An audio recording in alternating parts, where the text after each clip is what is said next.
ಬೇಡುವೆ ತಂದೆ, ಬೇಗ ಬಂದು ನನ್ನನ್ನು ಕಾಪಾಡಲಾರೆಯ, ಕಾಪಾಡಲಾರೆಯ. ದೇವಿ, ದೇವಿ, ಏನಿದು ವ್ಯಸನದಿಂದಿರುವ ಎಲ್ಲ ಕಾರಣವೇನು? ನಿಮ್ಮಂತಹ ಪತಿಗಳಿದ್ದ ಮೇಲೆ ದುಃಖ, ಮೌನ, ವ್ಯಸನವಲ್ಲದೆ ಮತ್ತಿನ್ನೇನಿರುವುದು? ಪತಿ ಬಂದು ಕಣ್ಣೀರ ಕರೆಯುತ್ತಿರ ಕಾಂತೆ, ಪಾಂಡವರ ಪಟ್ಟ ಮಹಿಸಿ ಭೀಮನ್ಮನೋನ್ಮಣಿ ವಾಸುದೇವರ ದೊರೆಯು ನಮಗಿರಲು, ವಾಸುದೇವರ ದೊರೆಯು ನಮಗಿರಲು ಒಂದು ನಾಮುದ ಕೊರತೆ ಪರಮ ವಿಕ್ರಮದಿ ಪರಿಹರಿಸದಿರ್ಪದೆ ಈ ಅಖಂಡ ದೇವಾ.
ಸಾಕು ನಿಲ್ಲಿಸು ಈ ನಿನ್ನ ಬೆರಗಡಿಗಳನ್ನು. ಎಂದಿನ ಕೊಲಗಿದ್ದ ವಿಪತ್ ಪರಂಪರೆಗಳನ್ನು ಪರಿಹರಿಸಿ ಕಾಪಾಡಿದವರಾರು ಈ ಭೀಮಸೇನಲ್ಲವೇ? ನಾರದ ಸಭಾ ಮಧ್ಯದಲ್ಲಿ ಅಗ್ರಜನ ಅಭಿಪ್ರಾಯಕ್ಕೆ ವಿರುದ್ಧ ಮಾತನಾಡಬಾರದೆಂದು ಸೋಮನಿದ್ದ ಮಾತ್ರಕ್ಕೆ ನಮ್ಮನ್ನೇ ಪಾಂಚಾಲಿ ಸಪ್ತ ಲೋಕಗಳೇ ದ್ವೀಪಗಳೇ ಚಲಿಸುತ್ತಿರುವ ಸೂರ್ಯಚಂದ್ರ ಎಂದು ಈ ಭೂಮಿಯೇ ಹೊಳಗೆಳವ ಮಾಡಿದ ಪ್ರತಿಜ್ಞೆಯನ್ನು ಮರೆಯುವಂತ ಏಡಿಯಲ್ಲ ಈ ಪ್ರಚಂಡ ಭೀಮ. ಆಗೊಂದು ವೇಳೆ ನನ್ನ ಸೋದರ ಅಗ್ರಜನ ಮೋಡಿದಂತೆ ನಡೆಯುವುದಾದರೆ ಒಂದೇ ಈ ಆಸ್ತಿನಾವತಿಯನ್ನು ನನ್ನ ಪ್ರತಿಜ್ಞೆಯನ್ನು ನೆರವೇರಿಸಿಕೊಂಡೇ ಬರಬೇಕು. ಸ್ವಾಮಿ, ಶಾಂತರಾಗಿರಿ. ಕೋಪಿಸಿಕೊಳ್ಳಬೇಡಿ ಸ್ವಾಮಿ. ದೇವಿ ನೀವಲ್ಲವೇ ನಮ್ಮ ಪುರುಷರಿಗೆಲ್ಲ ಶಿಖಾಮಣಿಯು. ದೇವಿ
ಎಂದಿಗೆ ರಣರಂಗದ ಮಧ್ಯದಲ್ಲಿ ನಿಂತು ಓ ದುರ್ಯೋಧನ ವಕ್ಷಸ್ಥಳವನ್ನು ಓ ದರ್ಪಿತ ದುರ್ಯೋಧನರಾದ ಕಿರೀಟವನ್ನು ಈ ನನ್ನ ಎಡಗೋಲಿನಿಂದ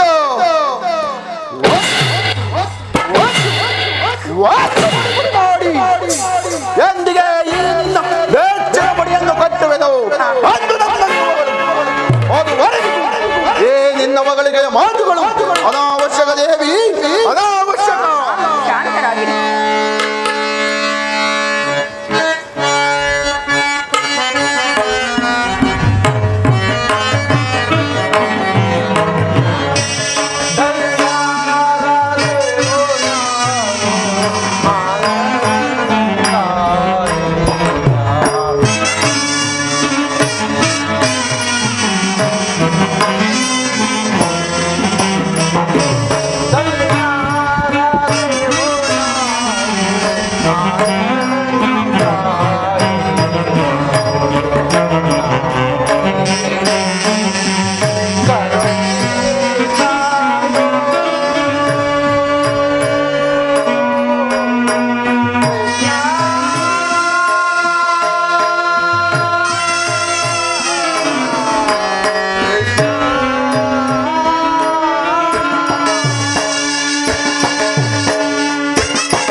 ಸಹೋದರರಾದ ಭೀಮಾರ್ಜುನರೇ, ಕೌರವರ ಕಪಟ ದ್ಯೂತದಿಂದ ಸಕಲ ಸಾಮ್ರಾಜ್ಯವನ್ನೂ ಕಳೆದುಕೊಂಡ ನಾವುಗಳು ದ್ಯೂತದ ಷರತ್ತಿನಂತೆ 12 ವರ್ಷ ವನವಾಸವನ್ನು 1 ವರ್ಷ ಅಜ್ಞಾತವಾಸವನ್ನು ನಿರ್ವಿಘ್ನವಾಗಿ ಮುಗಿಸಿದೆವು. ಈಗ ನಮಗೆ ನ್ಯಾಯವಾಗಿ ಬರಬೇಕಾದ ಅರ್ಧ ರಾಜ್ಯವನ್ನು ಶಾಂತಿ ಸಂಧಾನದಿಂದ ಪಡೆಯಬೇಕೆಂಬುದೇ ನನ್ನ ಅಭಿಮತ. ಇದಕ್ಕೆ ನಿಮ್ಮಗಳ ಅಭಿಪ್ರಾಯವೇ? ಸಮಸ್ತ ಲೋಕಾನುಭವ ಎಂಬ ಮಾತಿಗೆ ಪ್ರತಿ ಉತ್ತರವಾಗಿ ನುಡಿದನೆಂದು ಭಾವಿಸಬೇಡಿ.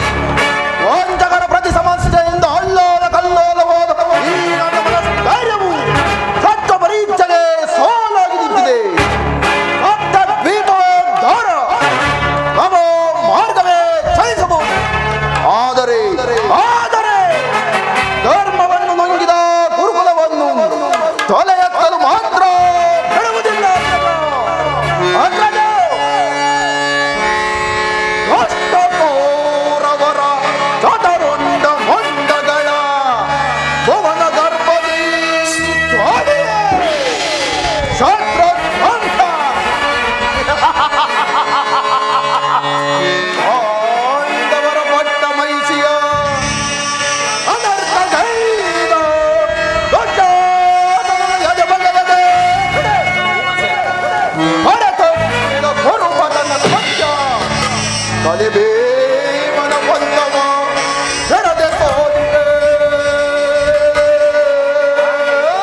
ಅದಕ್ಕಾಗಿ ಯುದ್ಧವಾಗಬೇಕೆಂಬುದೇ ನನ್ನ ಅಭಿಪ್ರಾಯ. ಅರ್ಜುನ, ಇದಕ್ಕೆ ನಿನ್ನ ಅಭಿಪ್ರಾಯವೇನು? ಅಣ್ಣ, ಧರ್ಮ ಮಾರ್ಗ ತತ್ಪರರಾದ ತಮ್ಮ ಆಜ್ಞೆಗೆ ವಿರುದ್ಧವಾಗಿ ನಡೆಯುವುದಿಲ್ಲ. ಆದರೆ ಆ ಕಳ ವಿರೋಧಿಗಳ ಶಿರಸ್ಸನ್ನು ಛೇದಿಸದೆ ತಮ್ಮ ಸತ್ಯವಾಕ್ಯ ಪರಿಪಾಲನೆಯೇ ನಮ್ಮ ಮುಖ್ಯ ಉದ್ದೇಶವಾದ ಅಣ್ಣ ಭೀಮಸೇನನ ಅಭಿಮತವೇ ನನ್ನ ಅಭಿಮತ. ಹತಾಶರಾಗಬೇಡಿ ಸಹೋದರರೇ. ಸಹಸ್ರ ವರ್ಷಗಳಿಂದ ಮಾಡಿದ ಪುಣ್ಯದ ಫಲವು ವ್ಯರ್ಥವಾದರೆ ಮತ್ತೆ ಅದನ್ನು ಗಳಿಸಲು ಯುಗ ಯುಗಗಳೇ ಕಳೆದರೂ ಸಾಧ್ಯವಿಲ್ಲ. ಅದಕ್ಕಾಗಿಯೇ ನಾನು ಶಾಂತಿಗಾಗಿ ಪ್ರಯತ್ನಿಸುತ್ತಿರುವುದು. ಈಗ ನಮಗೆ ಉಳಿದಿರುವುದು ಒಂದೇ, ಸಹನೆ ಮತ್ತು ಶಾಂತಿ. ಶಾಂತಿ ಶಾಂತಿ ಶಾಂತಿ ಎಂದು ಬಿಟ್ಟಿಲ್ಲವೇ ನನ್ನ ಈ ಮಚ್ಚದನದ ಭ್ರಾಂತಿ. ಹೊರಗಿನ ಮನೆಯಲ್ಲಿ ನಮ್ಮೈವರನ್ನು ಸನಿಹವಾಗಿ ಸುಡಲಾಗಲು ನಿಮಗೆ ಶಾಂತಿ. ಓಡಿದ ಸಭೆಯಲ್ಲಿ ಸೋದರ ಪದ್ಯ ಎಂಬುದನ್ನೇ ಮರೆತು ದ್ರೌಪದಿ ಬಂದು ನನ್ನ ತೊಳೆಯಂದಲ ಧರಿಸುವೆಂದು ತೊಡೆದ ಓ ಕುರುಕುಲದ ಕೊಂದಿ ಆಗಲೂ ನಿಮಗೆ ಶಾಂತಿ.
ಮುಷ್ಟಿ ಮಾತ್ರದಿಂದಲೇ ಜಗವನ್ನು ಜಯಿಸಬಲ್ಲ ಸಿಂಹಭೋಗದಗಳುಳ್ಳ ಈ ಪಾಂಡವರು ದೋಯೋಧಿಗಳಾದ ಪುಲ್ಲಿ ಕೌರವರ ಈಡಾಡದೆ ಬಿಡುವುದಿಲ್ಲ. ಅಗ್ರಜ ಪಾಂಡವರ ಪೂರ್ವವಾದ ಮಣ್ಣಾದಾಗುವ ಹೊಂದ ಎಡೆಯಲ್ಲಿ ಭಯಂಕರವಾದ ಯುದ್ಧ, ಘೋರವಾದ ಸಮರ. ಎದುವರೆಗೂ ನಿಮ್ಮ ಧರ್ಮದ ಪಟ್ಟಿಗೆ ಒಳಪಟ್ಟು ನಾವು ಬಂದ ಕಷ್ಟವೇ ಎಂದು ಮಾತ್ರ ಸಹಿಸುವುದಿಲ್ಲ. ಹೀಗೇನು ಮಾಡಲಿ? ಸಹೋದರರ ಇಚ್ಛೆಯಂತೆ ನಡೆಯಲಿ ಅಥವಾ ಈ ಭರತ ಭೂಮಾತೆಯನ್ನು ರಕ್ತದ ಕಡಲಲ್ಲಿ ಮುಳುಗಿಸಲೇ ನನಗೊಂದೂ ತೋರದಂತಾಗಿದೆ. ಹೇ ದೀನ ದಯಾನದಿ ಶ್ರೀಕೃಷ್ಣ, ದರ್ಶನ ತೋರಬಾರದೆ?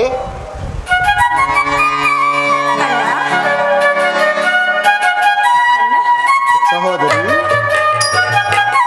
ಪಾಂಡವರ ಪ್ರಯತ್ನಕ್ಕೆ ಪ್ರತ್ಯಕ್ಷನಾದ ಪುರುಷೋತ್ತಮ, ಈ ಪಾಂಡವರ ಪ್ರಣಾಮಗಳನ್ನು ಸ್ವೀಕರಿಸು. ಧರ್ಮನಂದನ, ನಿಮ್ಮೆಲ್ಲರಿಗೂ ಮಂಗಳವಾಗಲಿ. ಅಣ್ಣ, ಪರಮಾತ್ಮ ಈ ಭೀಮಸೇನ ಪ್ರಣಾಮಗಳನ್ನು ಸ್ವೀಕರಿಸು. ಭೀಮಸೇನ, ನಿನಗೂ ಮಂಗಳವಾಗಲಿ. ಪರಮಾತ್ಮ, ನಮ್ಮ ಮೊರೆಯನ್ನಾಲಿಸಿ ಇಂದಿಗೆ ದರ್ಶನವಿತ್ತಯ್ಯ. ದೇವ ನೀವು ನಮ್ಮ ಮೇಲಿಟ್ಟಿರುವ ಪ್ರೇಮ ಅಮರವಾದುದು. ಧರ್ಮನಂದನ, ನಿನ್ನ ಹೊಗಳಿಕೆಯ ಮಾತುಗಳು ಆಗಿರಲಿ. ನಿಮಗೆ ಬರಬೇಕಾದ ರಾಜ್ಯದ ವಿಚಾರದಲ್ಲಿ ನೀನು ಯಾವ ನಿರ್ಧಾರವನ್ನು ಕೈಗೊಂಡಿರುವಿರಿ? ಸಮರವನೊಲ್ಲೆನಯ್ಯ,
ಅಸ್ಥಿರವಾದ ರಾಜ್ಯದಾಸೆಗಾಗಿ ಅಪಾರವಾದ ಬಂಧು ಬಾಂಧವರನ್ನು ಪ್ರಜಾಕೋಟಿಯನ್ನು ಯುದ್ಧವೆಂಬ ಹೆಮ್ಮಾರಿಯ ಬಾಯಿಗೆ ಅರ್ಪಿಸಿ ಕಲುಷಿತೆಯಾದ ಭರತ ಬಹುಮಾತೆಯ ಶಿರದಲ್ಲಿ ಹೆಪ್ಪುಗಟ್ಟಿದ ರಕ್ತದ ಕಲೆಗಳನ್ನು ಅದ್ಯಾವ ಜಲದಿಂದ ತೊಳೆದು ಪವಿತ್ರಗೊಳಿಸಲಿ?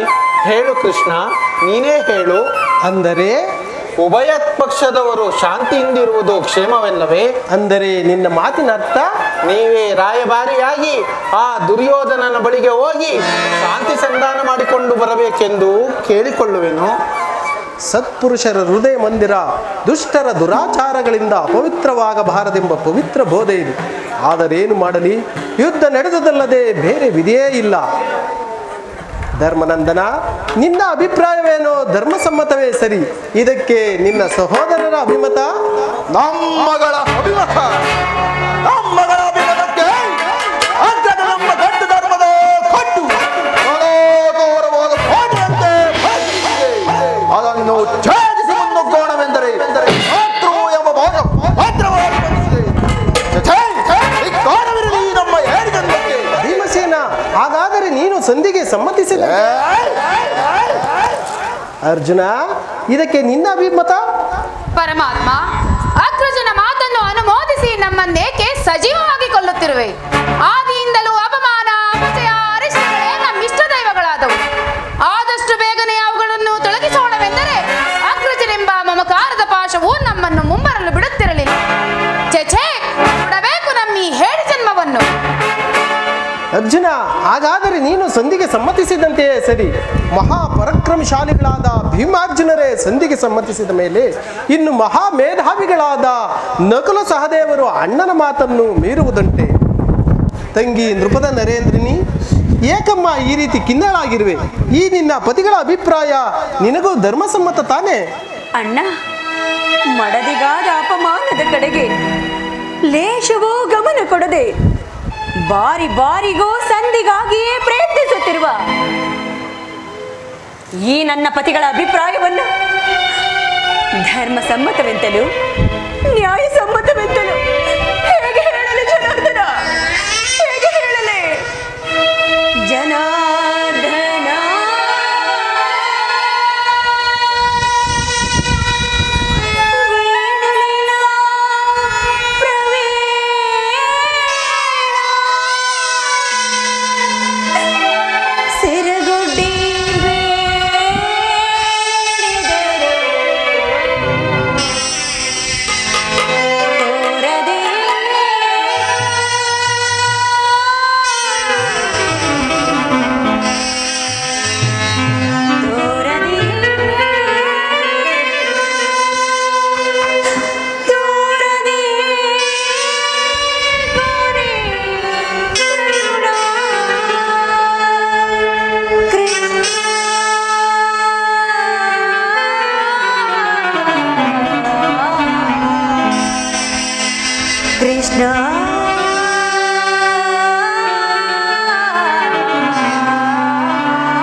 ಏನೆಂದು ಹೇಳಲಿ?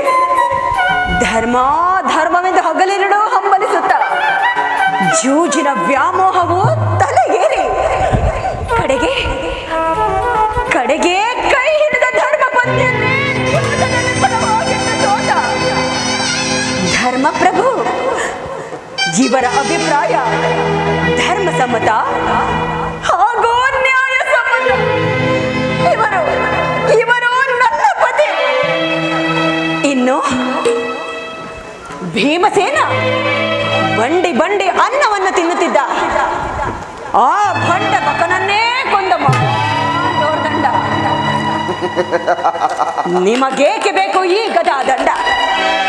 ಇದನ್ನು ಬಿಸಿಟು ಕೈಯಲ್ಲಿ ಸೌಟನ್ನು ಹಿಡಿದು ಸಾಕು ಮಾಡಿ. ಇನ್ನು ಅರ್ಜುನ, ಪಾರ್ಥ, ಫಲ್ಗುಣ, ಕಿರೀಟಿ, ಶ್ವೇತವಾಹನ, ಓಹೋ ದಶನಾಮಧಾರಿ ಆ ಪರಶುವನನ್ನೇ ಮೆಚ್ಚಿಸಿ ಪಾಶುಪತಾಸ್ತ್ರವನ್ನು ಪಡೆದ ಪರಮ ವೀರ ಅಲ್ಲವೇ? ನಿಮಗೇಕೆ ಬೇಕು ಈ ಗಾಂಧೀವ? ಇದನ್ನು ಬಿಸಿಟು ಕೈಗಳಿಗೆ ಬಳೆಗಳನ್ನು ತೊಟ್ಟುಕೊಳ್ಳಿ. ಸಾಕು ಮಾಡಿ. ಸುಮ್ಮನೆ ಅಸ್ತ್ರವನ್ನು ಹಿಡಿದು ಯಾವ ಪ್ರಯೋಜನವೂ ಇಲ್ಲ. ಅಣ್ಣ ಅಣ್ಣ, ಇವರಾರು ನನ್ನ ಪತಿಗಳಲ್ಲ. ಇವರೆಲ್ಲ ನನ್ನ ಪಾಲಿನ ಮೃತ್ಯುಸ್ಥರು. ಅಣ್ಣ, ನಿಮ್ಮ ಬೆಂಬಲ ಹೊಂದಿದ್ದರೆ ಸಾಕಣ್ಣ. ನನ್ನ ಪ್ರತಿಜ್ಞೆ ನೆರವೇರಬೇಕಾದರೆ ನಾನೇ ರಣಧರ್ಗೆಯಾಗಿ ರಣರಂಗವನ್ನು ಪ್ರವೇಶಿಸಿ ನನ್ನ ಶತ್ರುಗಳನ್ನೆಲ್ಲ ನಾನೇ ನಾಶ ಮಾಡಿಬಿಡು. ಇಲ್ಲವಾದರೆ ಅಗ್ನಿಪುತ್ರಿಯಾದ ನಾನು ಅಗ್ನಿಯನ್ನೇವೆಂದು ಪ್ರಾಣ ತ್ಯಾಗ ಮಾಡಿಕೊಳ್ಳುವೆನು ಅಣ್ಣ. ಪ್ರಾಣ ತ್ಯಾಗ ಮಾಡಿಕೊಳ್ಳುವೆನು ಅಣ್ಣ. ಈಗ ಚಂದ ಆಯಿತು. ಸಹಜರೈವರ ಅಭಿಪ್ರಾಯವೇ ಒಂದಾದರೆ ಈಕೆಯ ಅಭಿಪ್ರಾಯವೇ ಒಂದಾಯಿತಲ್ಲವೇ? ಅಲ್ಲವೇ ಭೀಮಸೇನ? ಅದಕ್ಕೆ ನಾನೇನು ಮಾಡಲಿ? ಏನು ಮಾಡಿಯೇ? ಏಕೆ ಈಕೆಯ ಅಭಿಪ್ರಾಯ ಈಗಾಯಿತೆಂದು ಹೇಳಿದನಷ್ಟೇ. ಇವಳು ಹೇಳಿದನ್ನು ನೀನು ಕೇಳಿದಾಗ ಸಾಕು ಬಿಡು. ಏಕೆ ನೀನು ಕೇಳಲಿಲ್ಲವೇ? ಕೇಳಿ ಅದರಿಂದ ಆಗುವ ಪ್ರಯೋಜನವಾದರೂ ಏನು? ಪ್ರಯೋಜನವೋ ಅಪ್ರಯೋಜನವೋ ನನಗೊಂದೂ ತಿಳಿಯದೆಯ. ಒಟ್ಟಿನಲ್ಲಿ ಸತಿಯ ಆರ್ತನಾದವನ್ನು ಪಾಲಿಸುವುದು ಪತಿಗಳಾದ ನಿಮ್ಮಗಳ ಮುಖ್ಯ ಕರ್ತವ್ಯವಲ್ಲವೇ? ಏಕೆ ಎಂಗಳಿದ ನಾಲ್ವರು ಇವಳ ಪತಿಗಳಲ್ಲವೇನು? ಅವರೇ ಅದನ್ನು ಬಗೆಹರಿಸಲಿ. ಅದಕ್ಕೂ ಈ ಪ್ರಕಟ ಭೀಮನಿಗೂ ಯಾವ ವಿಧವಾದ ಸಂಬಂಧವೂ ಇಲ್ಲ. ಯಾವ ಸಂಬಂಧವಿಲ್ಲ? ಹಬ್ಬ, ಯಾವ ಸಂಬಂಧವಿಲ್ಲದೆಯೇ ಅಂದು ತುಂಬಿದ ಕುರುಸಭೆಯಲ್ಲಿ ಬಂಡ ದುಶ್ಯಾಸನನ ಗುಂಡಿಗೆಯ ಬಿಸಿ ರಕ್ತದಿ ಮಡದಿ ಪಾಂಚಾಲಿಯ ಬಿರುಮುಡಿಯ ಕಟ್ಟಿಸುವೆನು ನನಗದಾದಂಡದಿ ಪಾಪಿ ದುರ್ಯೋಧನನ ತೊಡೆಯಂಪುವೆನೆನು ತಮ್ಮ ನುಡಿದೆಯೋ ಗಂಡುಗಲಿ ನೀನೊಂದು ಡಂಬದ ನುಡಿಗಳ ಭಾವ ಕೃಷ್ಣ ನುಡಿದು ಮರೆದೆಯೋ ಮರೆತು ನಿದ್ರೆಯೊಳಿದೆಯೋ ಇಡಿಂಬ ಮನೋಹರ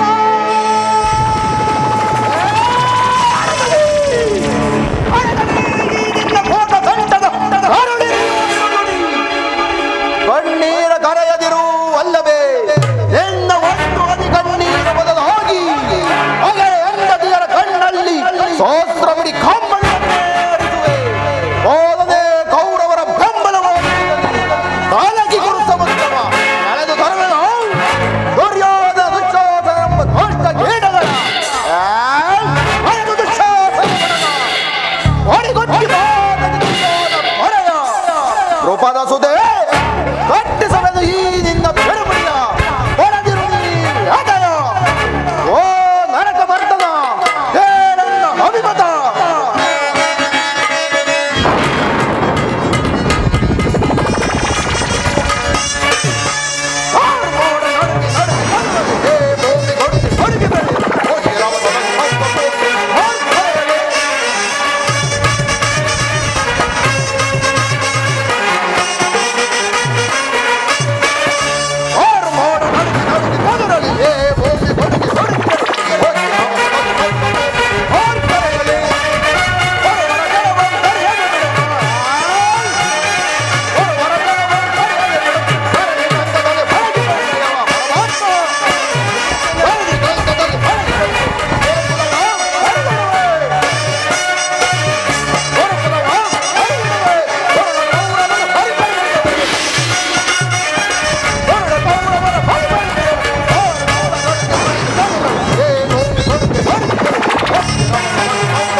ಚತುರನು ಅರಿಭಯಂಕರನು ಆದ ಈ ಸವ್ಯಸಾಚಿಯ ಕ್ರೋಧಾಗ್ನಿಯು ದಗದಗಿಪ ಕಾಲಾಗ್ನಿಯಂತೆ ಎಂದಿಗೆ ಆ ಸೂತಪುತ್ರ ಕರ್ಣನ ಶಿರಸ್ಸನ್ನು ಭೂಪತನ ಮಾಡಿ ಈ ದ್ರುಪದ ನಂದಿನಿಗೆ ಕವಿದಿರುವ ಅಪಮಾನದ ಹೊದಿಕೆಯನ್ನು ಹೋಗಲಾಡಿಸುವೆನೋ ಅಂದೇ ನನ್ನ ಮನಸ್ಸಿಗೆ ಶಾಂತಿ.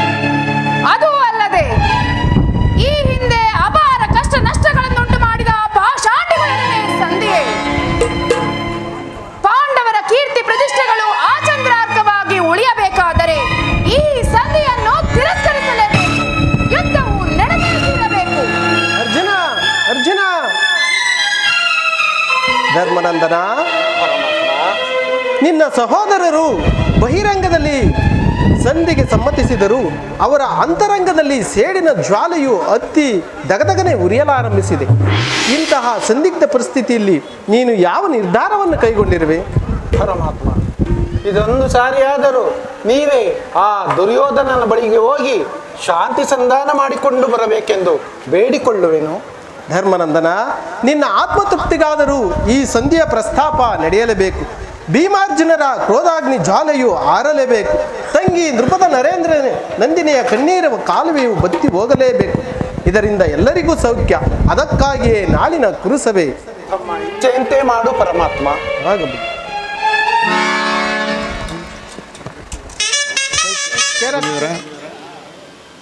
ಅವರು ಮತ್ತು ಮುದ್ಲಿಂಗ್ನಳ್ಳಿ ಮಾಜಿ ಗ್ರಾಮ ಪಂಚಾಯತಿ ಸದಸ್ಯರಾದ ನಾಗರಾಜ್ ಅವರು, ಚಂದ್ರಶೇಖರ್ ಅವರು, ಗಿರೀಶ್ ಅವರು,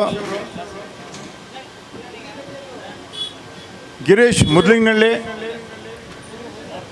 ಚಂದ್ರಶೇಖರ್, ಗಿರೀಶ್ ಗಿರೀಶ್ ಅವರು, ಗೊಲ್ರಟ್ಟಿ ವಿಜಯ್ ಕುಮಾರ್ ಮಾಜಿ ಪಂಚಾಯತಿ ಅಧ್ಯಕ್ಷರು, ವಿಜಯ್ ಕುಮಾರ್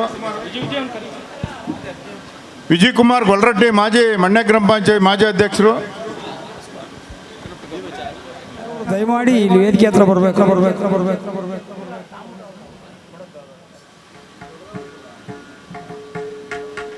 ಇನ್ನೊಂದು ಶಾಲು ಸಮರಪಿ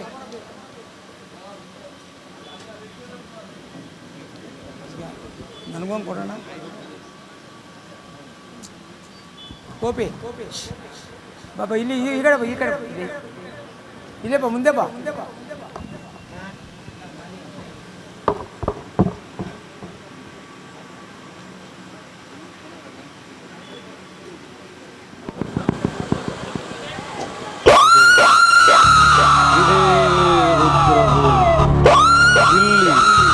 ನನ್ನ ಶತ ಸಹೋದರರು ಗತಿಸಿ ಮಣ್ಣಲ್ಲಿ ಮಣ್ಣಾಗಿ ಹೋದ ಈ ಪವಿತ್ರ ಭೂಮಿಗೆ ನನ್ನ ಪುಷ್ಪ ನಮನ. ಶಕುನಿ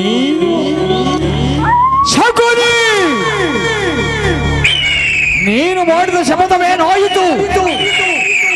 ನಿನ್ನ 99 ಮಂದಿ ಸಹೋದರರು ನಿನ್ನ ಹಾಡು ಬಂದನವ ದುರ್ಯೋಧನ, ಅವನ ಮೇಲೆ ನೀನು ಮಾಡಿದ ಪ್ರತೀಕಾರವೇನಾಯಿತು? ಏನಾಯಿತು ನಿನ್ನ ಶಪಥ? ಏನಾಯಿತು ನಿನ್ನ ಪ್ರತಿಜ್ಞೆ? ಏನಾಯಿತು ನಿನ್ನ ದ್ವೇಷ?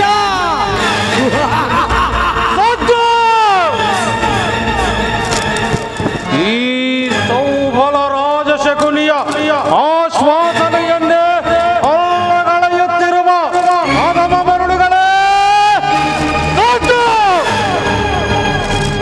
ಏನಿ ಬಗೆಯ ಕುಹಕ ಕಂಠದ ಕರ್ಕಶಕ್ಕೆ, ಏನಿ ಪ್ರಳಯಾಗ್ನಿ ಜ್ವಾಲೆಯನ್ನೇ ಪ್ರಚೋದನೆಗೈಯುತ್ತಿರುವ ಪ್ರಚಂಡ ಮಾತೃ ಪ್ರಳಯ ತಾಂಡವ, ಅಖಂಡ ಭರತ ಖಂಡಕ್ಕೆ ಕುಹಕ ಕುಕ್ಷಿಕತೆಯ ಪ್ರವೀಣ, ಮಾತ್ಸರ್ಯದ ಮಹಾನಿಪುಣ ಈ ಸೌಬರ ರಾಜಶಕುನಿಯೊಡನೆ ನಿಮ್ಮಗಳ ಸರಸ ಸ್ವರೂಪ.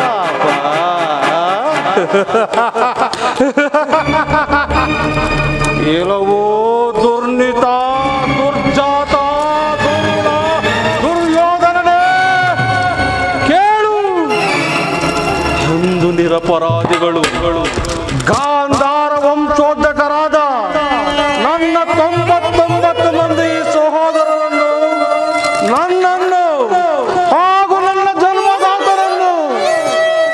ಕತ್ತಲೆಯ ಕಾರಾಗೃಹದಲ್ಲಿರಿಸಿ ನೀನು ಕೊಡುತ್ತಿದ್ದ ಚಿತ್ರ ವಿಚಿತ್ರವಾದ ಹಿಂಸೆಯನ್ನು ಭರಿಸಿಕೊಂಡರೆ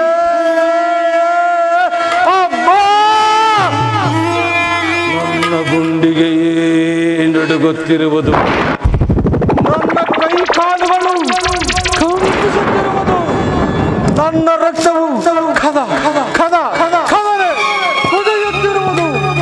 ಪಾಪಿ ಸುಯೋಧನ, ನೀನು ನನ್ನ ಸಹೋದರರಿಗೆ ದಿನಕ್ಕೊಂದು ಹೊಳಲ ನೀರು, ಅನ್ನವನ್ನು ಮಾತ್ರ ಕೊಡುತ್ತಿದ್ದೆ. ಆದರೆ ನನ್ನ ಸಹೋದರರು ಅದೆಲ್ಲವನ್ನು ನನಗಿತ್ತು. ಅವರೆಲ್ಲರೂ ಉಪವಾಸ ಮಾಡಿ ಒಬ್ಬೊಬ್ಬರಾಗಿಯೇ ಆ ದಾರುಣ್ಯ ದೃಶ್ಯವು ನನ್ನ ಸ್ಮೃತಿ ಪಟಲದಿಂದ ಅಳಿಯದೆ ಉಳಿದು ನಿರಂತರ ಬಡಬಾಗ್ದಿ ಜ್ವಾಲೆಯಲ್ಲಿ ಸಿಲುಕಿ ನೊಂದು ಬೆಂದು ಬಳಲಿ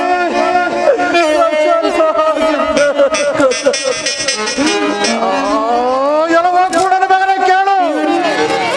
ನೀನು ಈ ನಂದಿ ದೇಹವನ್ನು ಹಣ್ಣುವಾಗಿ ತುಂಡರಿಸಿದರು. ಪ್ರತಿಕಾರಕ್ಕೆ ಪ್ರತಿಕಾರ, ಸೇಡಿಗೆ ಸೇಡು.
ಸೇಡಿಗೆ ಸೇಡು, ರಕ್ತಕ್ಕೆ ರಕ್ತ, ಮುಯಿಗೆ ವೇಷಕ್ಕೆ ವೇಷ ಎಂಬುದ ಹೊರತಾಗಿ ನನಗೆ ಮತ್ಸ್ಯ ಆಸೆ ಆಕಾಂಕ್ಷೆಗಳಿಸಲು ಅಸಾಧ್ಯ. ಸುಯೋಧನ, ಹೇ ಸುಯೋಧನ, ದುಷ್ಟ ದುರ್ವಿಧಿಯ ಹಟ್ಟಹಾಸದಿಂದ ಮೆರೆಯುತ್ತಿರುವ ದುರುಳ ದುರ್ಯೋಧನನೇ ಕೇಳು. ನಾನು ನಿನ್ನಂತೆಯೇ 99 ಮಂದಿ ಸಹೋದರರನ್ನು ಏಕಚಕ್ರಾಧಿಪತ್ಯವನ್ನು ಸ್ಥಾಪಿಸಿ ಸೋವಂತರಾದರಿಂದ ಓಲೈಸಿಕೊಂಡು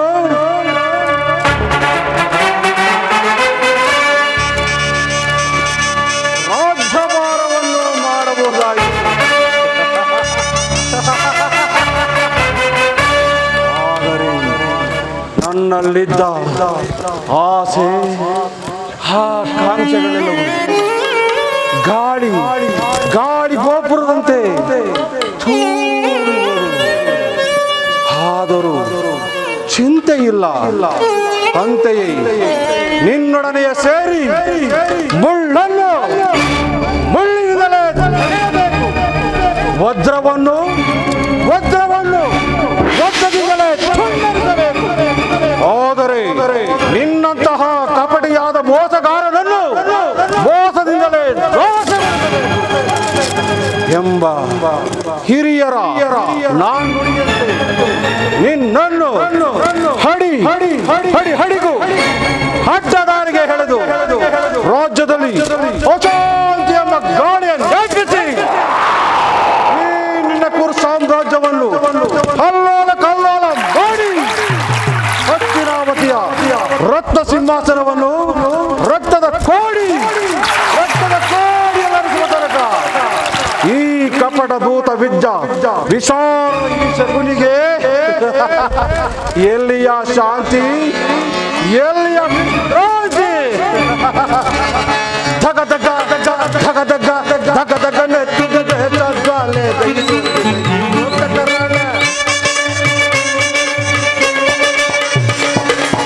ಧಗ ಧಗ ನೆತ್ತಿದೆ ಜ್ವಾಲೆ ಹರಡಿದಾಗ ಉರಣದಲ್ಲೂ ಉಳಿಯುವುದಂತೂ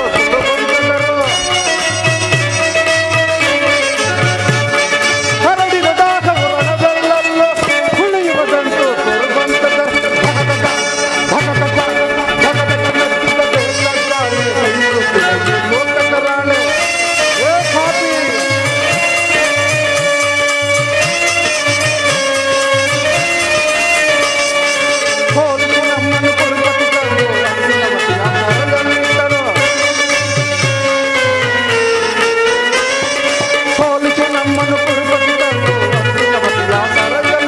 ಅಣ್ಣ ತಮ್ಮಂದಿರು ಮೂವರು ನಾವು ಬದುಕಿತು ನಮಗೆ ಸರಮರಗಳು. ಅಣ್ಣ ತಮ್ಮಂದಿರು ಮೂವರು ನಾವು ಬದುಕಿತು ನಮಗೆ ಸರಮರಗಳು. ಧಗ ಧಗ ಧಗ ಧಗ ಧಗ ಧಗ ನತ್ತಿದ ಬೆಳಗಾಲೆ ಲೋಕಕರಾಳೆ ಏ ಪಾಪಿ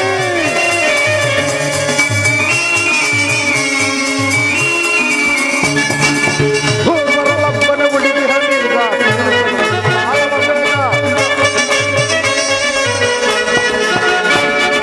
ಭೂಮರಲಪ್ಪನ ಉಳಿದಿ ಹಣ್ಣಿಗ ಸಾಲವಬೇಕು ಎಮ್ಮರವಾಗಿದೆ ಎಮ್ಮೆಯ ಸೇಡು ಸೇಡು ಸೇಡು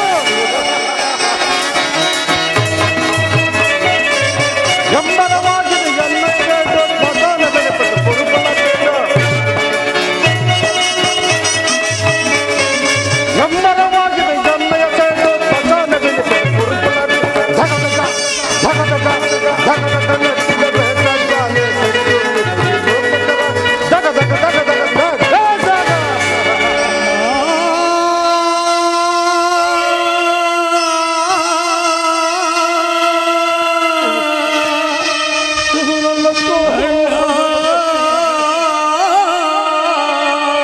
ನನ್ನ ಅಣ್ಣ ತಮ್ಮಂದಿರ ಹೃದಯವು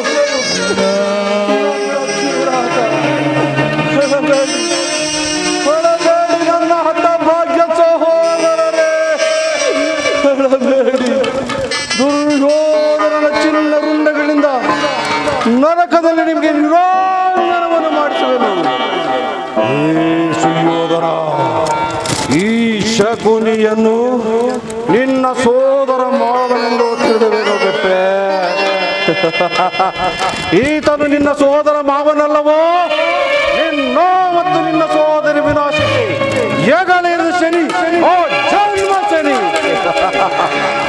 ತಾಯಿಯ ಕಣ್ಣಿನಿಂದ ಹೊಯ್ದು ಗುರು ಹಿರಿಯರ ರಕ್ತದಿಂದ ಕಳಂಕಿತನಾಗಿ ಪುತ್ರ ಶೋಕದಿಂದ ಬಹಳ ಲುಪ್ತ ನಿನಗಾಗಿ ಒಂದು ತೊಟ್ಟು ಕಣ್ಣೀರಿಡುವವರಿಲ್ಲದಂತೆ ಮಾಡಿ ಹಿಡಿಸಿವೆ ಹಿಡಿಯುವೆ, ನರಕದ ಮಾರ್ಗವನ್ನೇ ಹಿಡಿಸಿವೆ. ಯಾರಿಗೆ ಮಾವ ನರಕದ ಮಾರ್ಗ? ನಿನಗೆ ಗುಣವೇಶ್ವರ, ನಿನಗೆ ಪರಮ ವೈರಿಗಳಾದ ಆ ಪಾಂಡವರುಗಳ ಮತ್ತಿನ್ಯಾರಿಗಯ್ಯ? ನಾನು ಮಾಡಿದ ಕಾರ್ಯವು ಯುಕ್ತವೇ ಮಾವ? ಚಿಂತೆ ಏಕೆ ಗುರುರಾಜ? ಜಯದ್ರಥ ಕೃತವರ್ಮಾದಿಗಳು ಸೈನ್ಯ ಸಮೇತರಾಗಿ ಯುದ್ಧಕ್ಕೆ ಹೊರಟರೆಂದು ಆ ದೂತರು ಸಮಾಚಾರವನ್ನು ತಂದಿರಲ್ಲವೇ? ಅದಕ್ಕಾಗಿ ನಾನು ಚಿಂತಿಸುತ್ತಿಲ್ಲ ಮಾವ. ಈ ದುರ್ಯೋಧನನು ಅಸಹಾಯ ಸೂರನು ತನ್ನೆರಡು ತೋಳ್ಬಲಗಳಿಂದ ಇಡೀ ಪಾಂಡವರ ಸಮಸ್ತ ಸೈನ್ಯವನ್ನೇ ಎದುರಿಸಬಲ್ಲೆನು. ಆದರೆ ಜ್ಞಾತಿ ಹಿಂಸೆ, ದ್ವಯೂತ ಕಲಹ ಇದು ಉಚಿತವಾದ ಕಾರ್ಯವೇ ಮಾವ. ಆ ದಿನ ನಾನು ದ್ವಾರಕೆಗೆ ಹೋಗಿದ್ದಾಗ ಯುದ್ಧವು ಅಧರ್ಮವೆಂದು ಕೃಷ್ಣನು ಎಷ್ಟೋ ವಿಧ ವಿಧವಾಗಿ ಹೇಳಿದನು. ಆದರೆ ನಾನು ಅವನ ಮಾತುಗಳನ್ನು ನಿರಾಕರಿಸಿದೆನು. ಸುರಮೇಶ್ವರ, ಕೃಷ್ಣನು ಕ್ಷತ್ರಿಯ ಜಾತಿಯ ಪರಮವೈರಿ. ಅವನ ಮಾತ ಪರಿಗ್ರಹವಲ್ಲ ಬಿಡ. ಅಗ್ರದ ಸಹೋದರ ಅಣ್ಣನನ್ನು ನೋಡಿ ಬಂದೆ. ಕೃಷ್ಣ ಗೈಸೋ ಕಾರ್ಯ ಗೈಸೋ ಕಾರ್ಯ ಗೈಸೋ ಕಾರ್ಯವ. ಸಹೋದರ ಭಾವ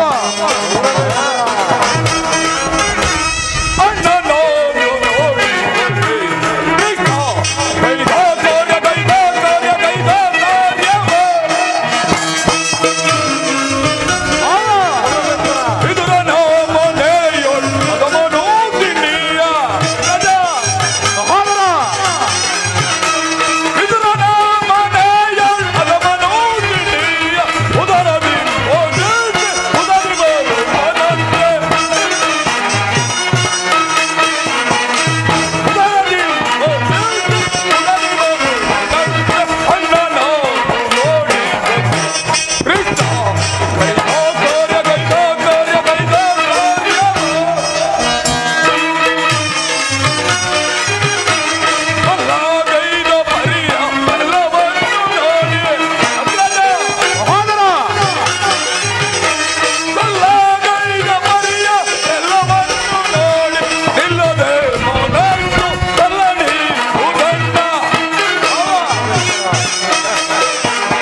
ಸಹೋದರ ಕೃಷ್ಣನು ಹಸ್ತಿನಾವತಿಗೆ ಬಂದಿರುವಂತೆ ನಾಳಿನ ನಮ್ಮ ಪ್ರಾಂತ ಕಾಲದಲ್ಲಿ ರಾಜಸಭೆಯಲ್ಲಿ ಶಾಂತಿ ಸಂಧಾನವನ್ನು ನಡೆಸುವಂತೆ.